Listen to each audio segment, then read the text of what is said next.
What is up, everybody? How is it going? Austin prechtelevate Performance, coming at you live.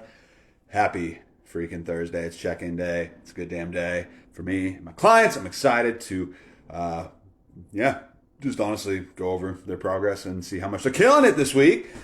If you were my client, check-ins were due like 10 minutes ago. I'm going to give you to the end of my podcast episode today to get that shit in. If you're watching this right now, give a little bit of a leeway, a little bit of wiggle room there, because we're going to be talking about reverse dieting today. And reverse dieting has something to do with wiggle room.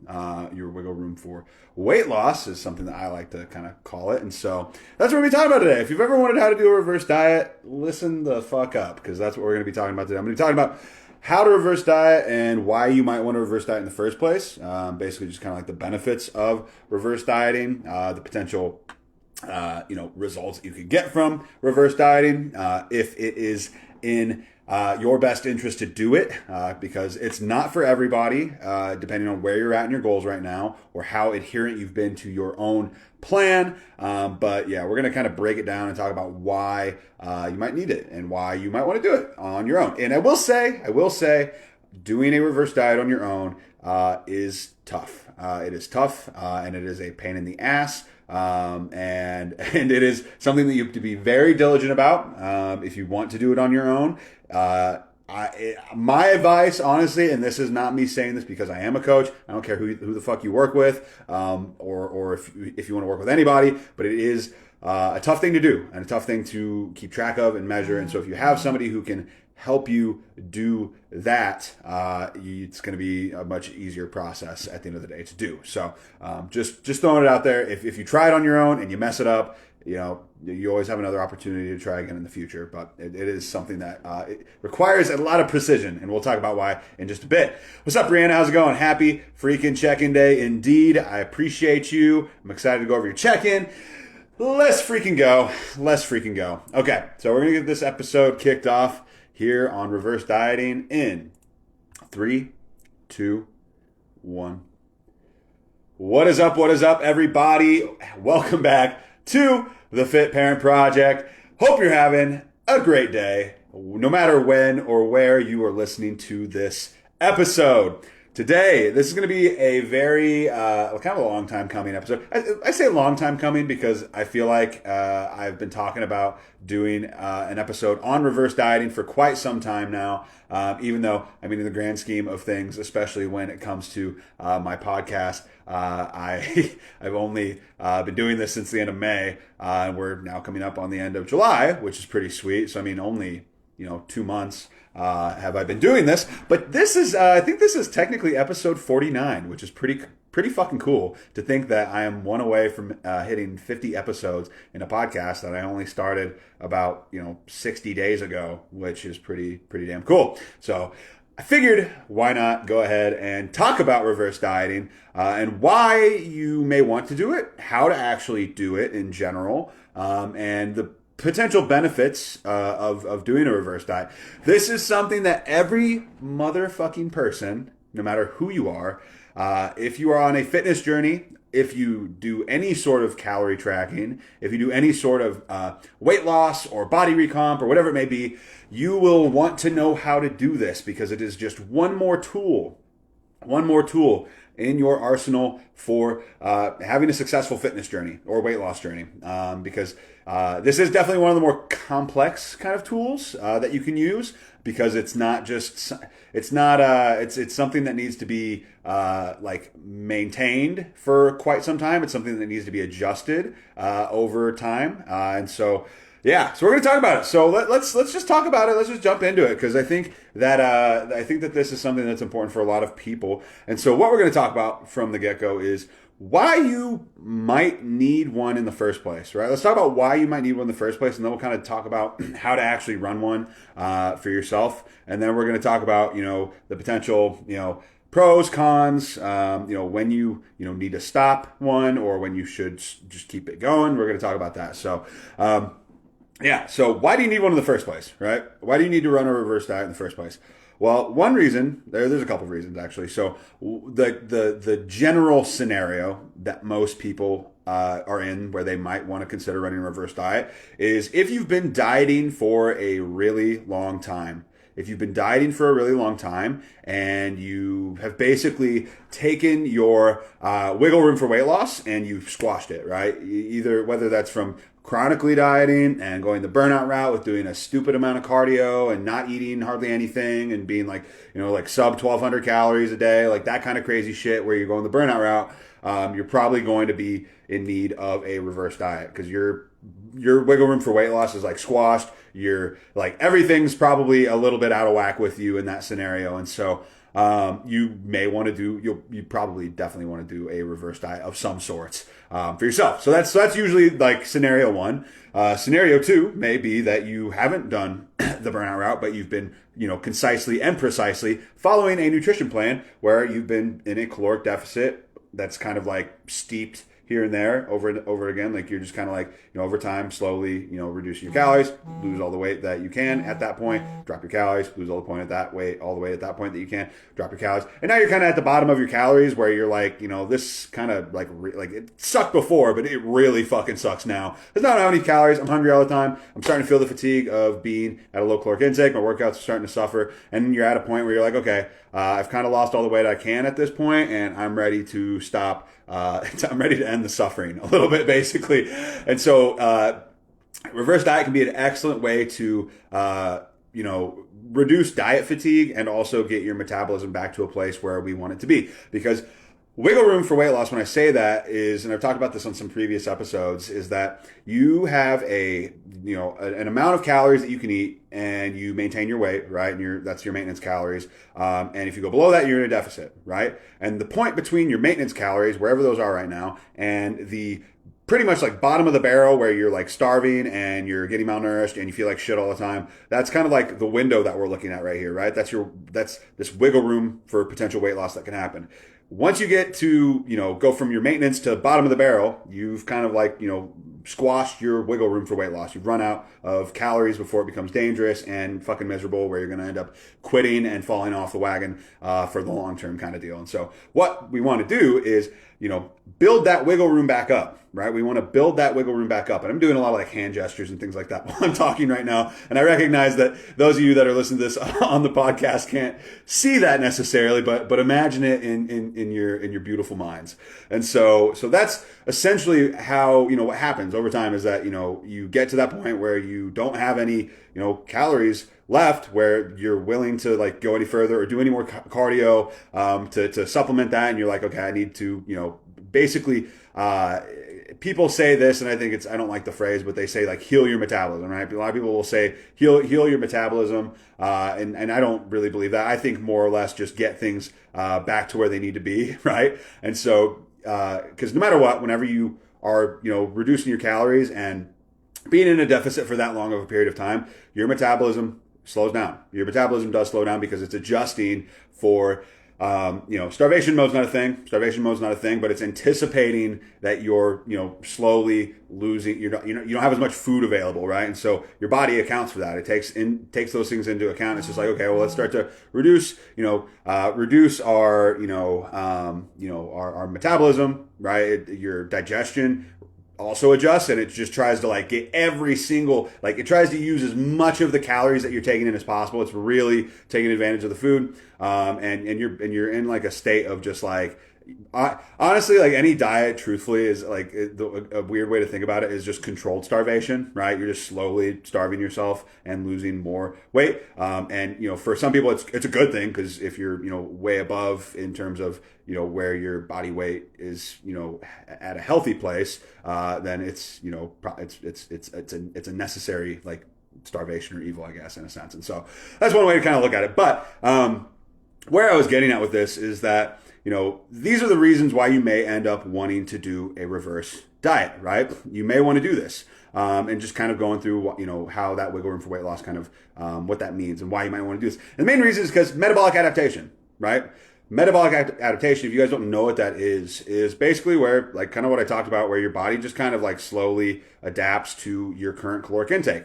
And this happens for anybody. Like metabolic adaptation doesn't necessarily mean it's in one direction, going in the reducing calories direction. It also happens for the increase of calories. Your metabolism can adapt to a higher caloric intake, or it can adapt to a lower caloric intake. And oftentimes that's in the form of like reduced activity and things like that, where you're not moving as much. Your body's kind of like nudging you kind of towards putting on weight or eating more the more that you reduce your calories. Like there's a lot of things and factors that kind of go into this, but your metabolism adapts basically, where you're not burning as many calories throughout the day as you normally would, and that happens as you decrease your calories over an extended period of time. But as you increase those calories, right, slowly over time, right, because you drop them hopefully slowly over time, although not everybody does that, and I would suggest you don't do that in the future if you can help it, which everybody should be able to.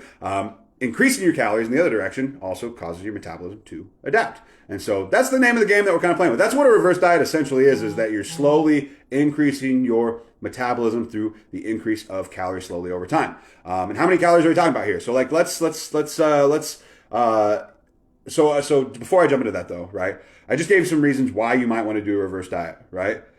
This is a scenario here where you should not reverse diet. I'm going to talk about right now. You do not need to reverse diet if you are continuously or constantly cheating on your fucking diet.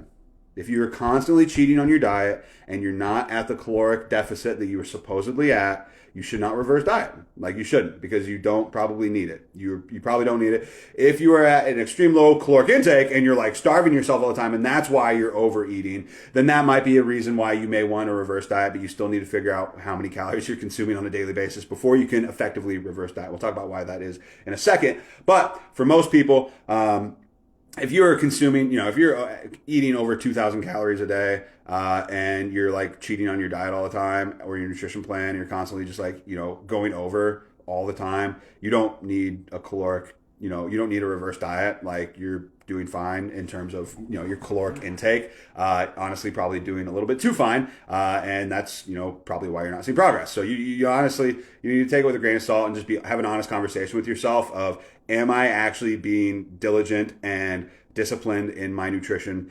or am I, screwing up, and I need to like dial that back in and figure out what's going on with my mindset there and get that reeled in, so that way you can, get to where you need to be. Then maybe think about a reverse diet. But that's one of those things where you just need to think about when it comes to that. So, so you should not do a reverse diet if you are having a hard time tracking your food in general. Like, because this is going to be something that you're going to have to be really precise with. It's good, if you can be precise and consistent with it, you're going to reap a lot of the rewards of it. But if you can't, then you're probably just wasting everybody's time at the end of the day. So. What is a reverse diet though, right? Like I just kind of like talked about a little bit before, is that a reverse diet is basically where you readapt your metabolism to a higher caloric intake. That's kind of what it is in a nutshell, is let me repeat that. You readapt your metabolism to a higher caloric intake, right?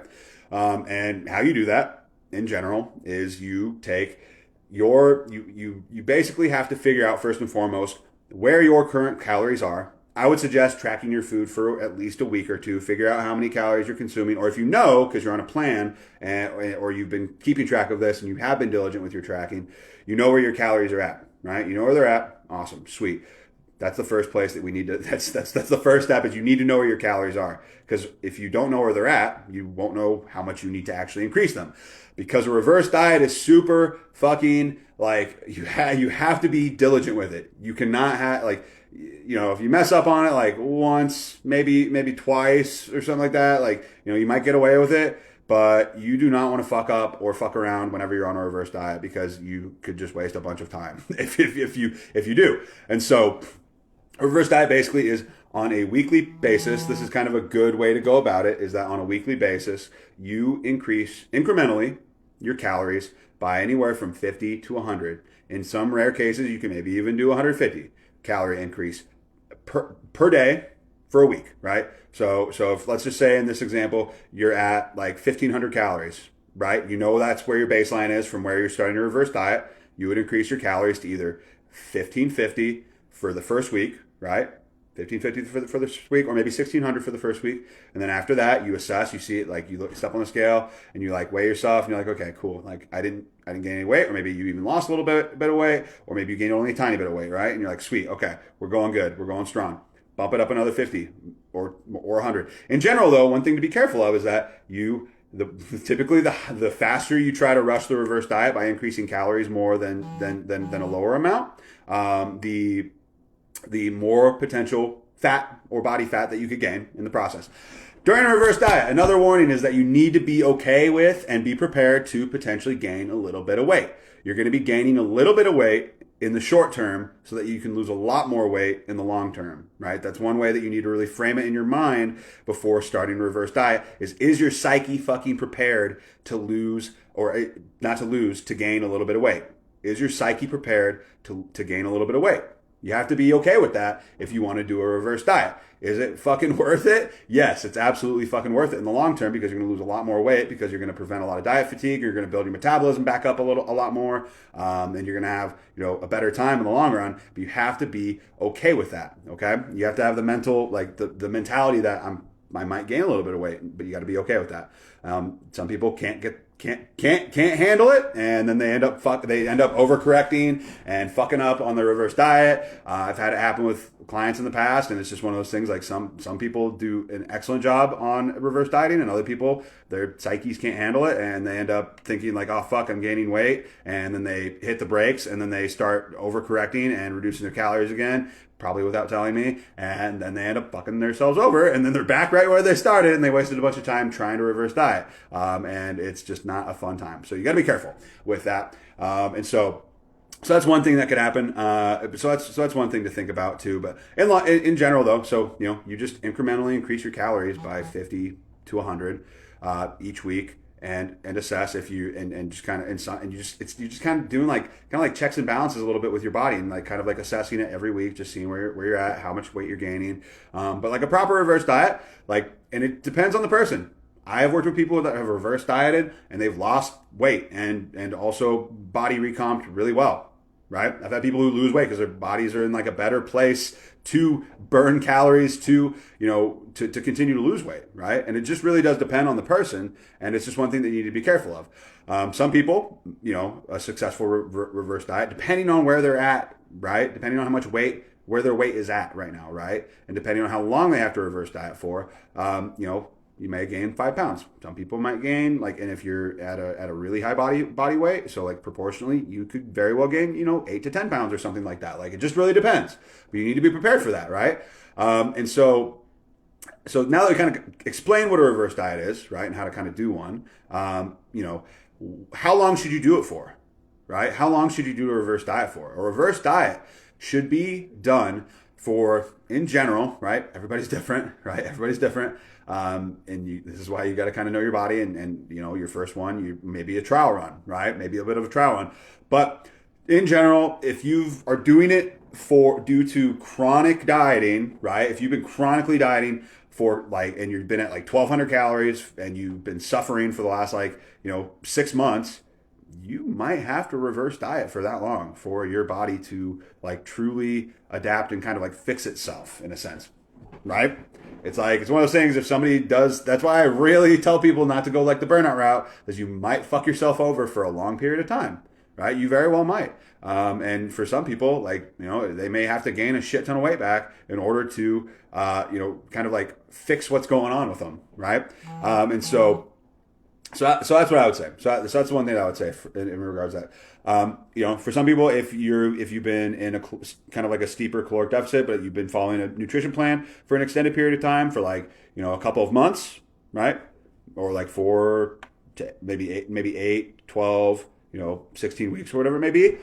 You may need to reverse diet for around that long. Some people only need to do it for a month, and they're perfectly fine, and they're doing great, and they're back up to their, the calories that they kind of started. They're up 800 calories, and they're having a damn good time, and it only took a month, right? Some people, are okay like that. Some people are lucky. Other people maybe do it for 2 months, and then they'll be at a good place with their metabolism again, right? It just really depends. It really depends on the person. It depends on how long you were chronically dieting for, what the scenario is, what your goal is with it. And so that's why I was kind of talking about there's a lot of nuances to this. And there's a lot of things that you need to kind of like pay attention to, which is why I said if you're wanting or needing to run a reverse diet, you may want to do it under the guidance of a coach or like, I would not say like a nutritionist or like a dietitian because they don't really know that. Like, not saying they don't know very much. I'm just saying that a lot of them aren't aware of, how to run a reverse diet effectively. It's not their job, right? And so that's one thing to think about, right? And to be aware of.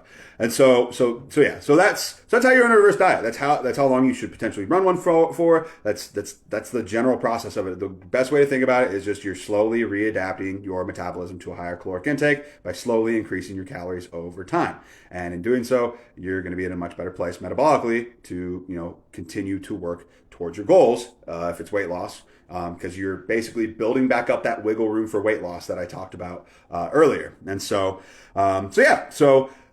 now that we've kind of, talked about that, you do have to be really precise, right? You have to be precise. You have to, if you that's why it's so important. If you are not tracking your nutrition right now or tracking your calories, you can't even begin to think about doing a reverse diet. You need to track your calories for probably the next couple of weeks to get an idea of what your baseline is, because otherwise you're not gonna know where you're at. You're flying blind. And if you're flying blind, right, you're gonna fuck it up. And if you're and the other thing too is like you do have to be precise, right? You cannot go and have a couple days of screwing around and being over a couple hundred or 500 or 1,000 calorie binge on the weekend or whatever it may be. You cannot do that on a reverse diet. Otherwise, you're going to mess it up. You're just going to defeat the purpose of the entire thing. And you're going to mess it up, and you're going to gain a lot of weight. And your body's going to respond. And if you fuck it up a lot, your body's going to respond a lot, and you may put on a lot of excess weight, which is what happens to a lot of people. If you've ever seen anybody who's done like a bodybuilding competition or a physique or a bikini show or something like that, have you ever seen any of those people like that are in that like chronically dieted state for a long period of time? And then what happens is they go and they go off the rails with their nutrition, and they binge eat like crazy. They eat a ton. All of a sudden, their body is not in a place where their metabolism's at a good place to burn that off or to take that in, and their body's just like, holy shit, look at all these calories, just stacks it on. And I know people have gained like 20, 30 pounds in a couple of weeks. In just a couple of weeks, which sounds fucking bananas if you think about it, in just a couple of weeks, because of that, because their body was in such a chronically dieted state, their metabolism was in such a shitty state too, and then they're all of a sudden packing on all these calories. They're not probably moving as much because they're not doing their competition. Like there's all these factors that go into that, and then they balloon up like crazy. And it happens. It does happen. And so and anybody who has ever done a show probably knows exactly what I'm talking about. If you haven't, or you know somebody who is doing one, or if you're thinking about doing one, you need to make sure that you have a reverse diet protocol in place after that, because otherwise you're gonna have a bad freaking time. You're gonna have a really bad time, and I don't want anybody to have that happen to them. So yeah, so that's essentially kind of what it is. And so you need to be precise. Do not mess this up if you're going to do it. Okay. When should you stop a reverse diet though, right? When should you actually stop your reverse diet? And so, the time, like, actually let's start with when you should actually, keep it going, right?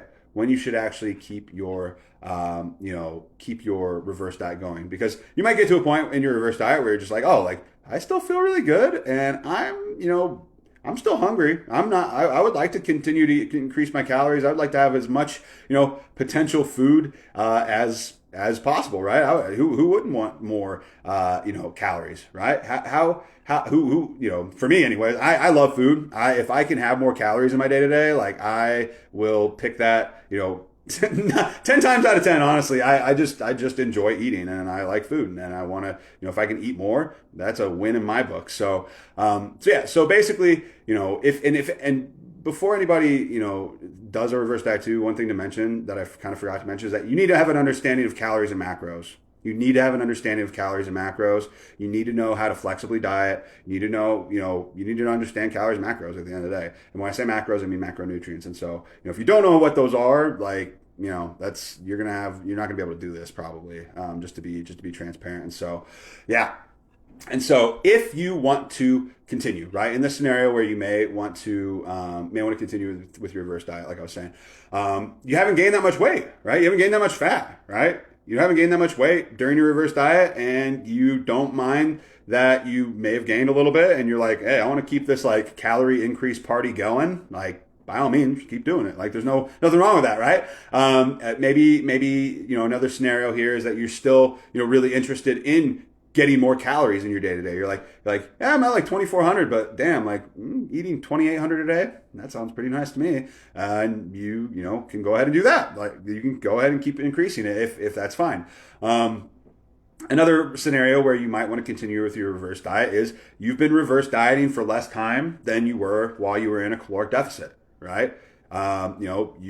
You've been, doing it for less than that. Like, kind of like I said, like where you kind of want to match it up with how long that you've been, how long you had been, dieting for, chronically dieting for. You want to kind of match that with your reverse diet. If you dieted for 8 weeks or 12 weeks and you're at like week like 6 and you're like, hey, like I've still got a couple weeks that I can reverse diet and continue to kind of build this up. Well, why not keep going for it? So that might be why you want to continue your reverse diet if you've kind of reached the end of it and you're like, well, I still, feel like I've got a little bit of reverse diet gas in the tank. Let's keep it going. So, but the reasons why you might not want to, right? This is why you might want to stop your reverse diet.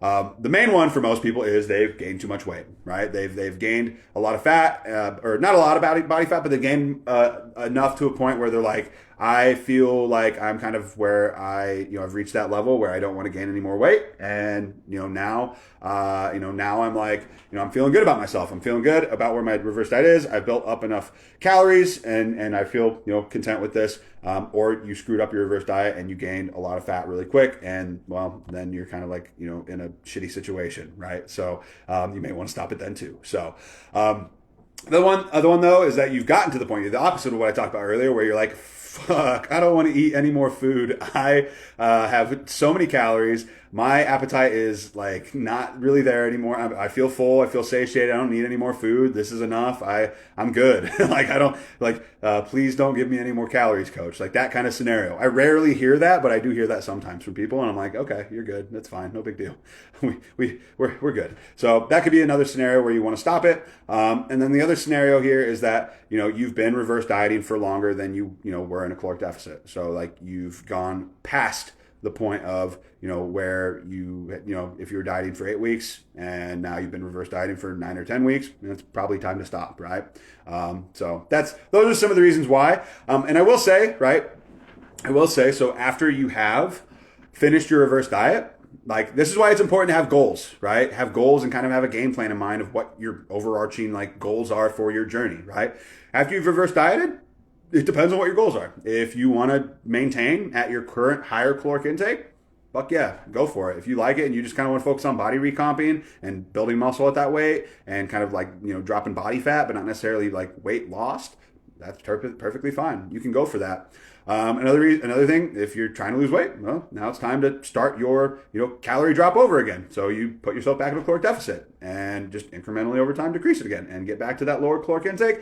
And then you're golden. You're like, okay, sweet. I've already done a reverse diet. I know how to do it. I'm going to build that back up again. And just so you're kind of in this, and you might want to have some sort of maintenance period after you've reached that kind of like ultimate like high caloric intake where that's your new like maintenance calories. Stay at that for a couple of weeks, see how you're feeling, get some good lifts in, feel great, and then get to a place where you're like mentally prepared to start your, caloric deficit and weight loss journey again. At the end of the day, it's still all a part of the journey, right? But just that weight loss phase of your journey. So that's kind of what you can do. And honestly, it's just weight loss journeys should be viewed in my mind as like, if you're not done with it yet, right? Is, you got that wiggle room for weight loss and you incrementally chip away at it and lose as much weight at that amount as possible, chip away at it, lose as much weight as possible, chip away at it until you get to the bottom of the barrel kind of deal, and then reverse diet, build it back up, and then restart the process. Rinse and repeat until you get to where you want to be, with maintenance periods and things like that throughout it.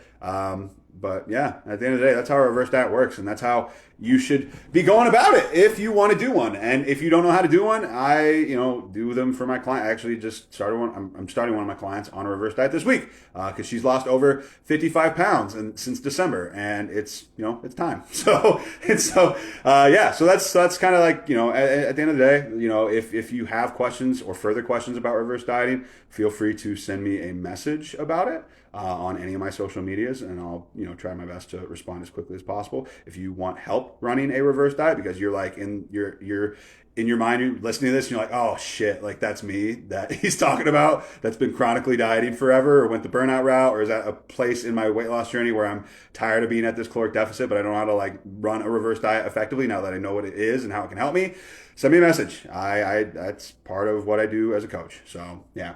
At the end of the day, I hope you guys got value from this, though. I hope that this was helpful. And yeah, reverse dieting is awesome. And I love reverse dieting. Is it tough to do? Yes, it can be tough to do. Is it worth it? Fuck yeah, it's worth it.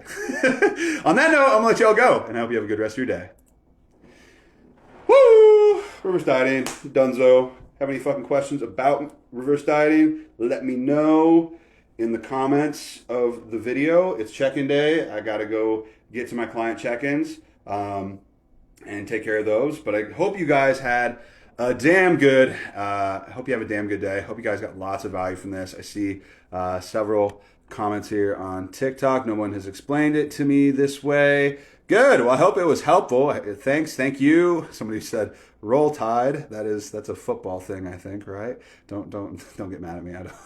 I don't watch college sports. So, whoa biceps. Thank you. Appreciate that. And then, okay. I see some questions about some other things on TikTok, so I'll answer those here in a bit. But appreciate your Facebook. Hope you got value from this. Let me know if you want to take away in the comments down below. If you're watching this later time, #replay. If this helped you, give the video a like. Support your boy with some fake internet points that help other people see my video because the algorithm loves fake internet points. And other than that, I'll talk to you guys later.